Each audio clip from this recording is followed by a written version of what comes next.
এই তথাকথিত বাবরি মসজিদের শিলান্যাসের আগে, নতুন দল গঠনের আগে 7 দিন বাংলাদেশে কাটিয়েছেন হুমায়ুন কবির। হুমায়ুন কবির বাবরি মসজিদের যে অর্থ সংগ্রহ করেছেন থ্রু আমাদের স্টেট ব্যাংক অফ ইন্ডিয়ার ব্যাংকের এতে, তার 50% এর বেশি অর্থ বাংলাদেশ থেকে এসেছে। হুমায়ুন কবির তার বাবরি মসজিদ তৈরি করার আগে এবং তার যে দল গঠন করার আগে 7 দিন বাংলাদেশে থেকে এসেছেন। হুমায়ুন কবিরই বলতে পারবে। মুর্শিদাবাদের বেলডাঙ্গায় এই হুমায়ুন কবিরের বাবরি মসজিদ বিতর্ক নিয়ে ইতিমধ্যে জলঘোলা এখনো কিন্তু পরিষ্কার হয়নি। ইতিমধ্যেই বলা হচ্ছে শুভেন্দু অধিকারীর পক্ষ থেকে যে মুর্শিদাবাদের বেলডাঙ্গায় বাবরি মসজিদ উদ্বোধনের ঠিক 1 সপ্তাহ তিনি নাকি বাংলাদেশে গিয়েছিলেন এবং বাবরি মসজিদ প্রকল্পের যে কত কোটি টাকা খরচ বা ব্যয়, সেই ব্যয়ের প্রায় 50% নাকি অনুদান দিয়েছেন বাংলাদেশের জনগণেরা। কিন্তু এখন প্রশ্ন হলো, যে বাংলাদেশের মানুষেরা, জনগণেরা নিজেদের খাদ্যাভ্যাস জোটাতে হিমশিম খায়, তারা নাকি মুর্শিদাবাদের বেলডাঙ্গার মুসলিমদের ঐতিহ্যবাহী যে বাবরি মসজিদ, সেই বাবরি মসজিদ উদ্বোধনে নাকি টাকা দিয়েছিলেন, এমনটি ইতিমধ্যে বিস্ফোরক মন্তব্য শুনলাম এই রাজ্যের একমাত্র বিরোধী দলনেতা শুভেন্দু অধিকারীর গলা থেকে। প্রিয় দর্শক, এই মুহূর্তে আবার একটি অত্যন্ত ইনফরমেটিভ ভিডিও নিয়ে কথা বলছি জনবার্তা টিভির পক্ষ থেকে আমি রবি।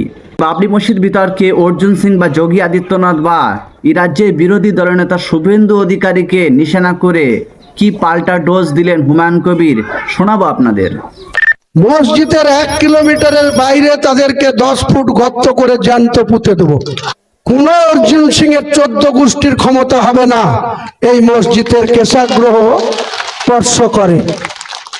আমাদের যারা মনোনীত প্রার্থী হবে তাদেরকে দুহাত তুলে দোয়া করতে হবে আর বুতাম টিপে ভোটটা দিতে হবে।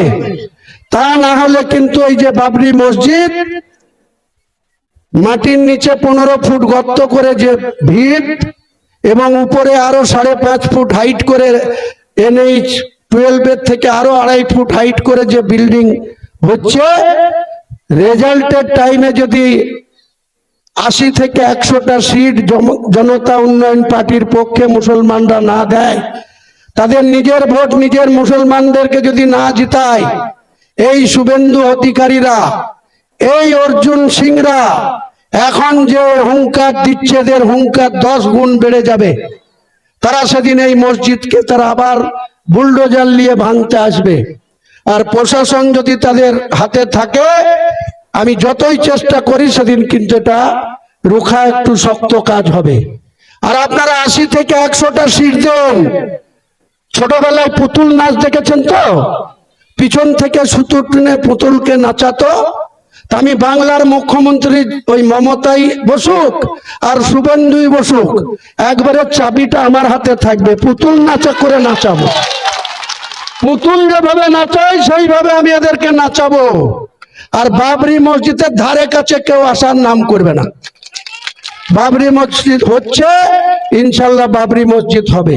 তাছাড়াও দর্শক, আমরা সকলেই জানি যে মুর্শিদাবাদের বেলডাঙ্গার বাবরি মসজিদ শিলান্যাস থেকে উদ্বোধন থেকে শুরু করে ইতিমধ্যে বিজেপির দাপুটে দাপুটে নেতা মন্ত্রীরা তারা কিন্তু বারংবার বিস্ফোরক মন্তব্য করছেন এবং তারা ইতিমধ্যেই সে মুর্শিদাবাদের বেলডাঙ্গার হুমায়ুন কবিরকে নিশানা করে একের পর এক তীব্র আক্রমণ হানাচ্ছেন এবং তাদের একেবারে হুঙ্কার, যদি 2026 সালে বিধানসভা নির্বাচনের পর অর্থাৎ মে মাসে যদি এই রাজ্যের বর্তমান শাসক গোষ্ঠী তৃণমূলকে পরাজিত করে যদি এই রাজ্যে বিজেপি ক্ষমতা লাভ করতে পারে, তাহলে হুমায়ুন কবিরের এই বাবরি মসজিদের ইট একে একে খুলে নেওয়া হবে এবং আগামী দিন একেবারে ধুলোয় মিশিয়ে দেওয়া হবে মুসলিমদের এই বাবরি মসজিদ, যেটা বর্তমান হুমায়ুন কবিরের হাত ধরে প্রতিষ্ঠিত হতে চলেছে সে মুর্শিদাবাদের বেলডাঙ্গায়।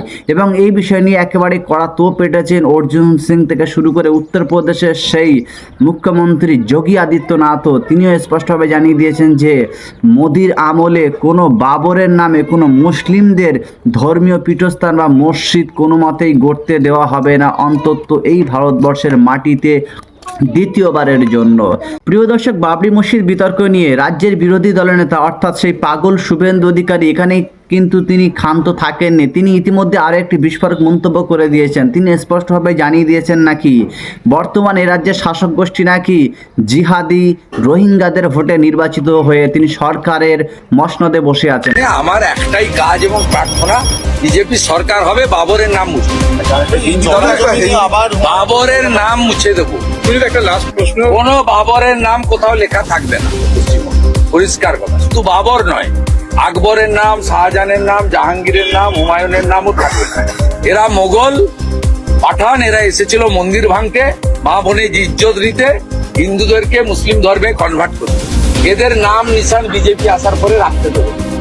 কিন্তু এখন প্রশ্ন হলো যে এসআইআর ইতিমধ্যে কার্যকলাপের প্রায় শেষার্ধে সে নির্বাচন কমিশনার জ্ঞানেশ কুমার, মনোজ আগরওয়ালেরা, এই যে শুভেন্দু অধিকারীর বাপেরা, তারা ইতিমধ্যে এসআইআরে ইতিমধ্যে একজনও কিন্তু রোহিঙ্গাদের টিকিও খুঁজে পায়নি। তাহলে কিসের ভিত্তিতে এই পাগল শুভেন্দু অধিকারী তিনি বলছেন এ রাজ্যে নাকি রোহিঙ্গাদের বসবাস এখনও নাকি আনাগোনা রয়েছেন? তাহলে শুধু কি এই শুভেন্দু অধিকারী পাগলের প্রলাপ মাত্র নয়, তিনি নাকি আবার বর্তমান রাজ্যের শাসক গোষ্ঠী তৃণমূলকে হারিয়ে তিনি নাকি আগামী দিনে বিজেপিকে ক্ষমতায় এনে এ রাজ্যের মুখ্যমন্ত্রীর স্বপ্ন দেখছেন, যা ইতিমধ্যে একেবারে ঘোড়ার ডিম বা অলেক বস্তু হিসেবেই আমার আপনার সামনেই উপস্থাপিত।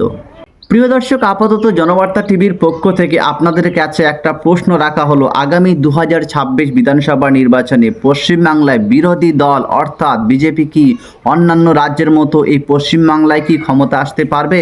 তার থেকে বড় প্রশ্ন হলো এটাই যে 2026 বিধানসভা নির্বাচনে কাকে মুখ্যমন্ত্রী হিসেবে আপনারা দেখতে চান?